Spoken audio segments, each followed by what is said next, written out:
bahwa negara atau NKRI atau kemerdekaan bangsa Indonesia ini lahir dari bangsa-bangsa. Jadi yang melahirkan kemerdekaan dan negara adalah bangsa, bukan negara melahirkan bangsa-bangsa. Dan ini jangan-jangan menjadi niat utama beliau-beliau untuk reminder ketika sewaktu-waktu kita mulai merasa ada perpecahan, ada dominasi dalam sebuah tatanan kemerdekaan. Baik, Assalamualaikum warahmatullahi wabarakatuh. Selamat siang teman-temanku semua. Kenapa?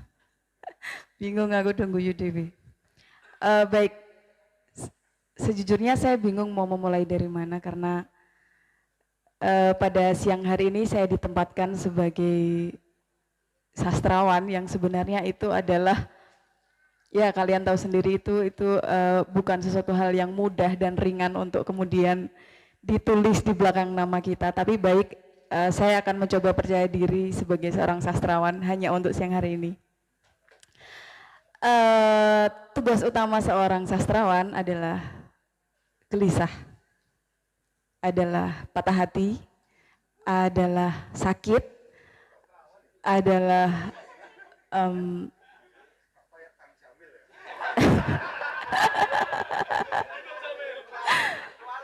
ya kurang lebih mungkin seperti Mas moderator di depan yang dari tadi seolah-olah ingin menceritakan keresahannya tentang sesuatu yang dia simbolkan dengan bahasa-bahasa bucin, termasuk patah hati dengan segala kebijakan pemerintah, termasuk patah hati dengan makna daripada kemerdekaan, termasuk menggelisahkan tentang simbol atau semiotik yang ada di balik kata Bhinneka dan Peradaban.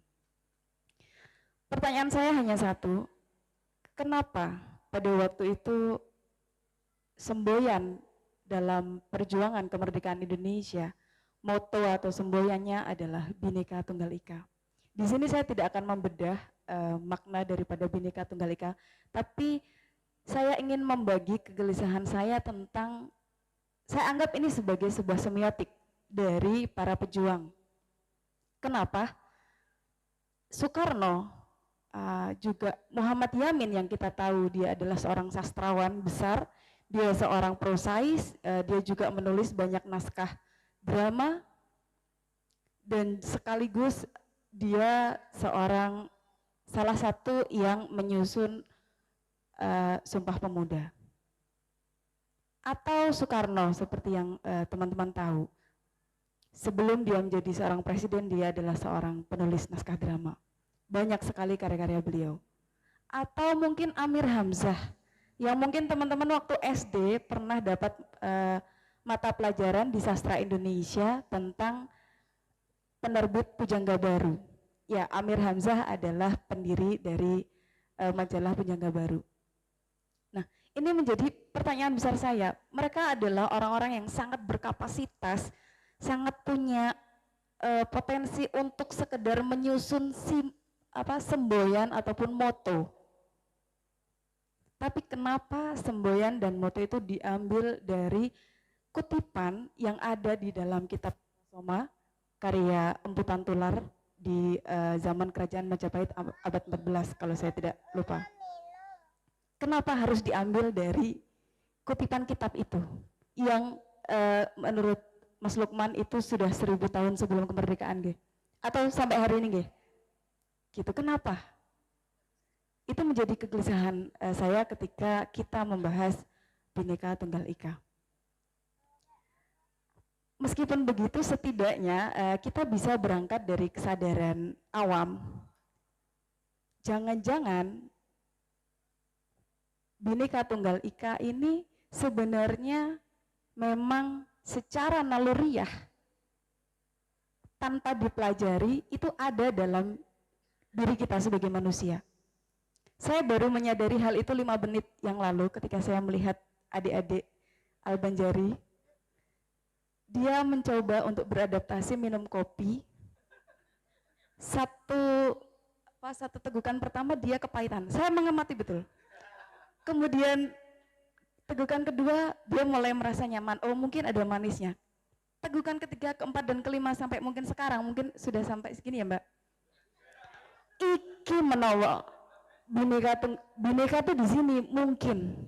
Jadi bineka itu bukan, jangan-jangan bineka itu bukan tanggung jawab satu pihak untuk dilestarikan atau dijaga, tapi itu menjadi kesadaran naluriah kita sebagai manusia. Yang pertama, sebelum ada kesadaran ini, saya merangkum tentang kegelisahan saya sebelumnya, kenapa Muhammad Yamin mengusulkan Bhinneka Tunggal Ika sebagai semboyan. Saya curiga bahwa waktu itu yang ada di pikiran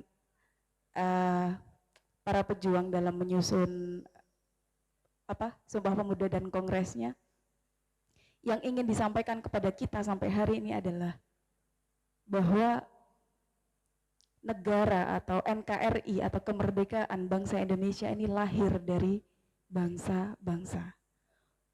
Jadi yang melahirkan kemerdekaan dan negara adalah bangsa, bukan negara melahirkan bangsa-bangsa. Dan ini jangan-jangan menjadi niat utama beliau-beliau untuk reminder ketika sewaktu-waktu kita mulai merasa ada perpecahan, ada dominasi dalam sebuah tatanan kemerdekaan. Sampai suatu hari saya pernah diskusi dengan salah satu teman yang dia menyampaikan, ya itulah memang tugas utama sastrawan tuh memang harus selalu bertanya tentang hal-hal yang bahkan nggak penting atau random. Hari ini kita dikejutkan dengan satu frasa yang cukup metaforis tapi agak lucu yang tersebar di beberapa jalan raya di kota-kota besar. Untungnya sudah di take down ya, sudah dihapus ya. Dia bilang, ini negara kita ini miskin imajinasi.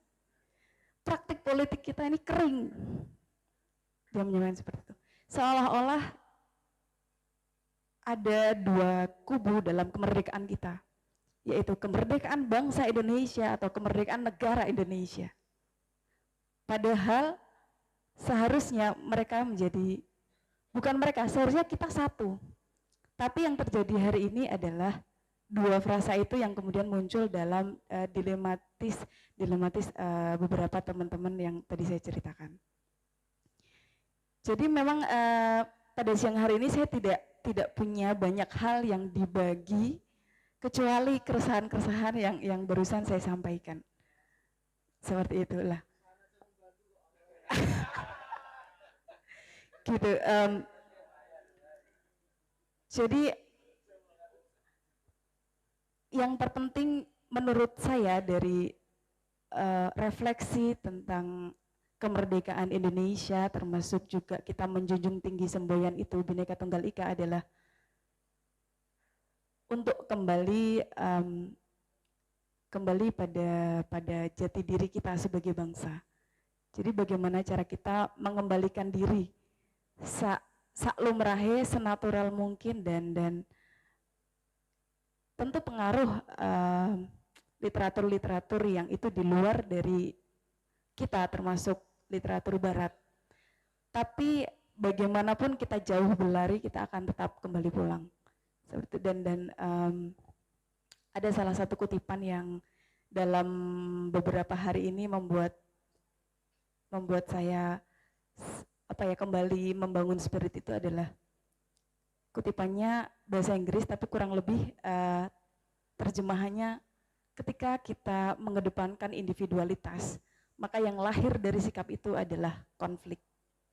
Baik itu kita memposisikan diri sebagai individual, sebagai bangsa, sebagai warga, atau individual sebagai negara, maksudnya sistem daripada negara, atau orang-orang yang terlibat dalam struktur pemerintahan. Dan yang terakhir, mungkin saja kita bisa mengambil underline atau garis bawah sederhana bahwa Bhinneka itu seperti kita melihat rumput yang ketika kita menjauh maka kita hanya bisa mengatakan oh ya itu rumput. Tapi ketika kita berjalan mendekat, kita akan menemukan banyak sekali jenis rumput dan warnanya. Kalau tidak percaya silahkan, di depan juga ada rumput, silahkan mendekat. Nah, jadi sebenarnya kalau bicara sastra memang tidak akan pernah literatur sejarah perjuangan atau kemerdekaan Indonesia ini tidak akan pernah terlepas dari sastra sebenarnya. Maksudnya dari peran sastra. Untuk mengumpulkan massa dalam berperang, dalam melawan, pada waktu itu kita ingat ada dua frasa, dua kalimat sastrawi yang sangat sederhana dan itu menjadi spirit bersama, yaitu merdeka atau mati. Yang berarti kemerdekaan bagaimanapun caranya, apapun bentuknya harus ada di tangan kita hingga titik darah penghabisan. Ya, jadi sebenarnya kalau mau bicara bagaimana peran sastra dalam perjuangan kemerdekaan sangatlah panjang. Apalagi presiden pertama kita juga seorang sastrawan dan banyak lagi sastrawan yang terlibat dalam perjuangan bangsa Indonesia. Terima kasih. Assalamualaikum.